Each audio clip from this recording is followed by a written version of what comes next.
그 지금 뭐 대통령실에서 인사가 속속 발표가 되고 있어요. 네. 근데 특히 어제 이제 주요 3수석이죠. 홍보수석, 민정수석 그리고 이제 정무수석이 발표되면서 많은 분들께서 관심을 갖고 있는데 특히나 이제 그 검찰과 늘 엄청 세게 싸워왔던 네. 민주당 정부가 들어섰기 때문에 많은 국민들은 검찰 개혁이 앞으로 어떻게 될 거냐에 대한 관전 포인트가 있는 것 같아요. 관련해서 오광수 민정수석을 둘러싸고 이러저러 우려가 좀 나오고 있는데 이 점은 좀 어떻게 보십니까? 제가 이제 기본적으로 오광수라는 분은 제가 잘 모릅니다. 모르는 예. 상태에서 최근에 이제 우려가 나오길래 예. 얘기를 좀 들어봤더니 네. 대통령실의 기본적인 입장은 이렇다는 거예요. 지금 우리 당원이나 지지자분들이 걱정하는 건 검찰 개혁의 칼날이 무뎌지고 속도가 느려질 것 아니냐 이 사람으로 인해서 이렇게 예. 걱정을 하시는 건데 예. 대통령실 쪽이나 이렇게 해서 나오는 얘기들을 좀 들어보니까 개혁의 중심은 민정수석이 아니라 법무부 장관이다. 법무장관이다. 예, 법무부 장관이고 또 개혁의 또 한쪽은 또 국회다. 국회다. 예. 그래서 개혁 관련돼서 이제 오광수 수석이라는 사람하고 연결해서 너무 많은 우려를 하는 거는 걱정하지 않아도 될 것 네네. 같다 이런 얘기를 하고 동시에 이런 얘기도 하더라고요. 수석의 경우에는 대통령이 사실 마음만 먹으면 언제든지 경질할 수 있는 자리, 예, 뭐 예, 인사청문회가 필요한 것도 아니고 뭐 따로 절차가 필요한 것도 그렇죠. 아니고 하기 예, 때문에 예. 그런 면에서 뭐 이 사람이 갖고 있는 영향력에 대해서도 지나치게 크게 확대해서 해석할 필요는 없을 것 같다 이런 얘기들도 나오고요. 오히려 역할은 검찰 개혁 과정에서 생기는 여러 가지 검찰 내부의 반발과 뭐 쓸데없는 우려 네. 이런 부분에 대해서 다독이는 역할을 할 수도 있지 않겠는가 예. 뭐 이런 얘기들이 좀 나오더라고요. 예. 그래서 제가 이제 들어봤을 때 뭐 그 현재 당원분들이 갖고 계신 우려도 충분히 이해는 가나 그런 점도 염두에는 두고 있는 것 같더라. 이미 다 뭐 대통령이 모르고 그렇게 하는 건 아닌 것 같고 예. 충분히 이제 다른 방안들이나 다른 것들로 인한 커버 또는 뭐 이런 것들을 다 고민하고 있는 것 같더라라는 게 제 느낌이었습니다. 예. 그렇군요. 그러면 이제 그 개혁의 추가 법무부 장관 그다음에 이제 국회에서 어차피 개혁 법을 입법들, 바꿔야 되니까요. 그렇죠. 예. 예, 입법 과제가 되게 중요하니까 그렇죠. 이제 그 추진을 이제 해야 되는 건데 법무부 장관이 누가 떠드나 했더니 우리 박주민 의원이 없어요. 네. 어디로 가시는 거예요? 새 정부에서. 새 정부에서 모르겠는데요. 근데 이런 건 있어요. 그 네. 지방선거 출마자 하려고 하는 분들에 대해서는 예. 뭐 그런 게 있어요. 그렇구나. 네. 우리 박주민 의원님은 지방선거 때 서울시장 출마 네, 고민을 준비하고 많이 하고 있고 고민 중. 예. 예. 출마한다.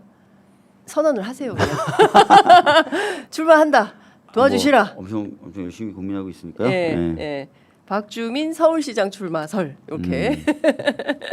어쨌든 이제 다시 돌아가면 법무부 장관하고 이제 국회 굉장히 중요한데 중요한 그 법안들이 지금 상당히 많이 있어요. 근데 지난주에 일단 특검 3특검 예. 통과시켰고 그리고 이번 주에도 국회 본회의가 있지 않습니까? 네. 그래서 계류 중인 법들이 상당히 많이 있는 것 같습니다. 네. 그 쭉 정리했더니 상법 개정안, 방송산법, 양곡관리법, 형소법 개정안, 노란봉투법, 선거법 개정안 그다음에 법원조직법 개정안 이거 싹 다 12일 날 통과되는 겁니까? 글쎄요, 그거는 조금 더 논의를 좀 해야 되는데 예. 지금 원내대표 선거가 그렇죠. 이번 주에 있어서 금요일이죠. 예.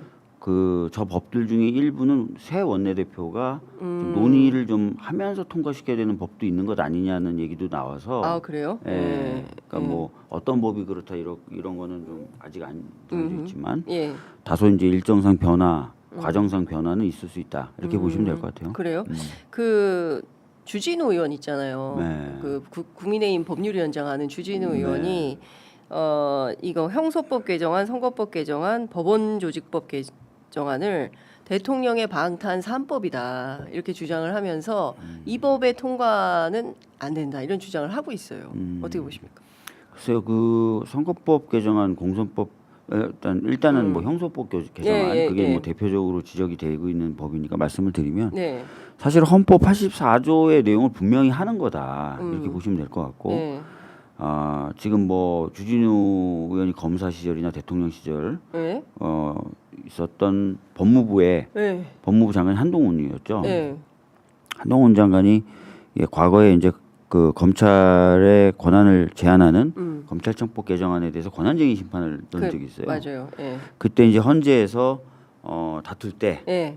소추의 범위에 예. 소송 진행이 들어가느냐라는 예. 헌재 재판관의 질문에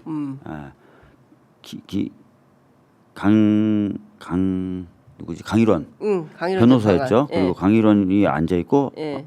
한동훈이 이렇게 둘이 법정에 앉아 있었는데 예. 포함된다. 소송 진행도 포함된다. 예. 왜냐하면 검사 권한에 공소 유지가 들어가 있으니까. 그렇죠. 예. 그 권한 네 거냐? 우리 거예요. 하면서 소추에는 다 포함된다. 포함된다. 답변까지 했으니까. 예. 근데 이거를 분리해서 생각하는 것도 좀 말이 안 되지 않습니까? 맞아요. 기소까지만 되고 재판은 아니야. 네. 이렇게 해석하기는 좀 어려움이 있는데 지금 그런 주장을 국민의힘이 하고 있는 거 아닙니까? 근데 사실은 뭐 헌법학자들 교과서들 쭉 네. 보시면 아시겠지만 절대 다수의 헌법학자들이 소송 진행도 다 포함된다고 보고 있고 아까 말씀드렸던 대로 과거 윤석열 정부의 법무부에서도 네. 포함되는 취지로 이렇게 했었고 하기 네. 때문에 왜 자꾸 다른 얘기를 하는지 모르겠어요. 그때 달라요. 네. 이제 이렇게 되는 건데 여하튼 이제 지금 중요한 포인트는 6월 18일 날 그 출석하라는 거잖아요. 네. 법원에서 대통령을 어떻게 해야 됩니까? 진짜 답답한데 네. 이 불소추 특권의 의미 자체가 네. 대통령이 안정적으로 국정을 운영하라는 거잖아요. 그렇습니다. 외부의 영향을 받지 않고 예. 그렇기 때문에 사실은 그 둔 건데 재판을 다 받아라 그러면 예. 이러면 그게 말이 안 되는 거잖아요. 아니 당장 15일부터 그리고 17일까지 재판 결과에 따라서 날라가라 그러면은 예. 날라간다 이렇게 되면은 국민들이 그럼 1,700만이 뭐 뽑은 2천만 이런 사람이 뽑은 사람을 그건 어떻게 되는 거예요, 그거? 그 국민들은 판단권이 없다, 판단 능력이 없다는 건데, 그거 아니 뭐 여러 가지 사정들 다 보고 국민들이 선택한 네, 거잖아요. 네, 그렇습니다. 그러니까 이미 재판이 예정돼 있는 걸 알고 그리고 심지어 5월 15일 날 재판 나오라는 것도 국민들이 상당히 이건 문제가 있다라고 있다라고 했죠. 해서 상당히 이제 세게 여론을 형성한 후에 국회의 움직임과 동시에 법원이 스스로 일정을 바꾼 거 아니겠습니까? 근데 이 6월 18일 일정을 안 바꾸고 있어요. 법원에서 이거를 왜 이런다고 보세요? 참 답답하죠. 그러니까 상식에 맞게 법원도 움직여야 되는데 그러니까요. 근데 이거는 버티는 거죠. 나와라 이런 건데 아까 말씀드린 대로 15일부터 17일까지 G7 가가지고 정상회견을 하고 그 다음 날이에요. 출석해! 막 이제 이런 상황이 되는 겁니다. 근데 이 전에 이제 민주당에서 법안으로 깔끔하게 정리를 할 정리를 건지 좀 해야 돼요. 자꾸 법원이 이렇게 하면. 네, 법원이 자꾸 이렇게 나오면 민주당에서 12일 날 그러면 통과를 시켜서 정리를 할 맞아요. 수밖에 없다. 맞아요. 예. 그러니까 헌법과 법률에 대해서 해석 권한이 이제 법원에도 있지만 네. 사실은 헌법을 제정하는 권한은 국민에게 있고 그게 국민주권주의잖아요. 그렇습니다. 국민들이 거의 1,800만 명 가깝게 선택을 한 사람이 일을 하겠다는데 예. 법원이 뭐 아까도 말씀드렸던 네. 것처럼 일반적인 의미에서든 아니면 헌법학자들의 다수 해석에 의해서든 안 되는 걸 자꾸 하려고 하는 거잖아요. 네네. 그런 부분은 법률적으로 좀 정리를 해줄 필요가 있어요. 예. 그러니까 저는 하여튼 이 문제가 어떻게 되는지 굉장히 이제 예민한 주죠. 왜냐하면 당장 다음 주입니다. 다음 주에 재판이 이제 계류돼 있기 때문에 이번 주에 이 문제를 어떻게 정리하느냐에 따라서 현직 대통령이 재판 받으러 가는 상황이 발생하냐 마냐 이 문제가 좀 정리가 될 수 있을 것 같아서요. 많은 국민들께서 혼란스러운 부분이 없도록 빨리빨리 정리해야죠. 그렇게 해야 될 것 같습니다. 그리고 또 여쭤보고 싶은 게 있는데